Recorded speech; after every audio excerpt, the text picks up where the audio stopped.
So ఇప్పుడు stage 3 stage 4కి వచ్చిన తర్వాత స్టేజ్ 3కి వస్తే స్టేజ్ 3లో కూడా మనం కోర్ డికంప్రెషన్ చేసుకుంటే there is almost 50% chance of saving the hip.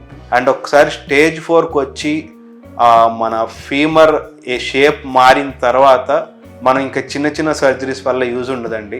So most of the times stage 4కి వచ్చిన తర్వాత ఇంకా డెఫినెటివ్ ట్రీట్మెంట్ వచ్చేటప్పటికి టోటల్ హిప్ రీప్లేస్మెంటే చేయాల్సి వస్తుంది. సో మీరు కనుక ఏదన్నా స్టీరాయిడ్ యూజ్ ఉన్నా కానీ అండ్ ఆల్కహాల్ బాగా క్రానిక్ ఆల్కహాలిక్స్ అయినా ఏదన్నా చిన్నప్పటి నుంచి కొన్ని క్లాటింగ్ ఫ్యాక్టర్స్ ఏదన్నా ప్రాబ్లమ్స్ ఉన్నా కానీ హిప్ పెయిన్ వచ్చినప్పుడు దాన్ని లైట్గా తీసుకోవద్దు. So get evaluated. Hip pain రాగానే ఫస్ట్ థింగ్ ఒక 1 వీక్ చూడండి, మీ ఆర్థోపెడిషన్ కన్సల్ట్ అవ్వండి. మీ ఆర్థోపెడిషన్ మిమ్మల్ని గైడ్ చేస్తారు.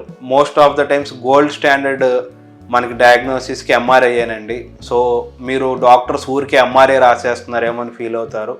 అలా ఏమి ఉండదు. హిప్ పెయిన్ అనేది ప్రతి ఆర్థోపెడిషన్ ఎంత త్వరగా డయాగ్నోస్ చేయగలిగితే అంత త్వరగా ఏవైనా డయాగ్నోస్ చేద్దామని ఎంఆర్ఐ రాస్తారు. So be careful, be on your watch.